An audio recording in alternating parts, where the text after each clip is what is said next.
Josué capítulo 8, versículos de 1 a 35. Israelitas derrotam Ai. O Senhor disse a Josué: Não tenha medo nem desanime.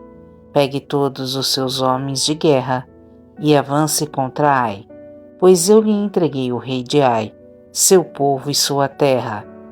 Você os destruirá como destruiu Jericó e seu rei. Desta vez, porém, poderão ficar com os despojos e os animais. Prepare uma emboscada atrás da cidade. Então Josué e todos os seus homens de guerra partiram para atacar Ai. Josué escolheu 30.000 de seus melhores guerreiros e de noite os enviou, com as seguintes ordens: armem uma emboscada atrás da cidade, perto dela, e preparem-se para entrar em ação. Quando nosso exército principal atacar, os homens de Ai sairão para a luta, como fizeram antes, e nós fugiremos deles. Eles nos perseguirão até que os tenhamos atraído para longe da cidade, pois dirão: os israelitas estão fugindo de nós, como fizeram antes. Então, enquanto corremos deles, vocês sairão da emboscada e tomarão a cidade, pois o Senhor, seu Deus, a entregará em suas mãos. Ponham fogo na cidade, conforme o Senhor ordenou. Essas são as minhas ordens. Josué os enviou, e eles foram ao lugar da emboscada entre Betel e o lado oeste de Ai. Josué, porém, passou a noite com o povo no acampamento.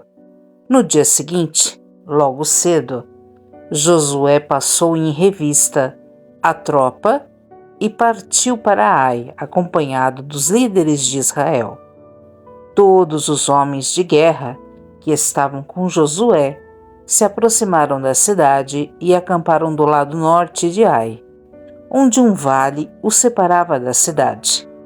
Naquela noite, Josué enviou cerca de 5.000 homens para esperarem escondidos entre Betel e Ai, do lado oeste da cidade. O exército principal se posicionou ao norte da cidade e o grupo da emboscada a oeste. Josué, por sua vez, passou a noite no meio do vale.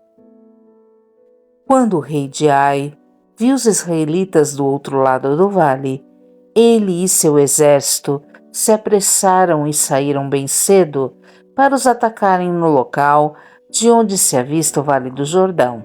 Não sabiam, porém, que havia uma emboscada atrás da cidade. Josué e o exército de Israel fugiram em direção ao deserto como se estivessem derrotados. Todos os homens da cidade foram chamados para persegui-los e com isso acabaram atraídos para longe da cidade. Não restou um só homem em Ai e em Betel que não perseguisse Israel, e as cidades ficaram totalmente desprotegidas. Então o Senhor disse a Josué: aponte para Ai a lança que você tem na mão, pois eu lhe entregarei a cidade. Josué fez conforme ordenado. E assim que deu esse sinal, todos os homens da emboscada saíram correndo de sua posição e invadiram a cidade. Em pouco tempo, eles a capturaram e a incendiaram. Quando os homens de Ai olharam para trás, a fumaça da cidade subia ao céu, e eles não tinham para onde ir, pois os israelitas que fugiam em direção ao deserto se voltaram contra seus perseguidores. Ao perceberem que a emboscada havia sido bem-sucedida e fumaça subia da cidade, Josué e todo o exército de Israel deram meia volta e atacaram os homens de Ai. Enquanto isso, os israelitas que estavam dentro da cidade saíram e atacaram o inimigo pela retaguarda. Os homens de Ai ficaram presos no meio, com guerreiros israelitas de ambos os lados. Israel os atacou e nenhum deles sobreviveu nem escapou. Somente o rei de Ai foi capturado vivo e levado a Josué. Quando o exército israelita terminou de perseguir e matar todos os homens de Ai nos campos abertos, voltou e acabou com quem tinha ficado dentro da cidade.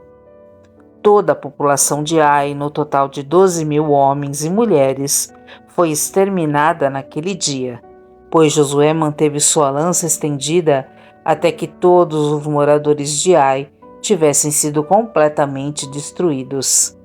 Somente os animais e os tesouros da cidade não foram destruídos, pois Israel os tomou como despojo, conforme o Senhor havia ordenado a Josué. Então Josué pôs fogo na cidade de Ai, e ela se tornou para sempre uma pilha de ruínas, um lugar desolado até hoje. Josué enforcou o rei de Ai numa árvore, e ali o deixou até a tarde. Ao pôr do sol, os israelitas retiraram o corpo da árvore e, por ordem de Josué, o lançaram em frente à porta da cidade. Sobre ele levantaram uma pilha de pedras que permanece lá até hoje. A renovação da aliança do Senhor. Então Josué construiu no Monte Ebal um altar ao Senhor, o Deus de Israel. Seguiu as ordens que Moisés, servo do Senhor, havia escrito no livro da lei.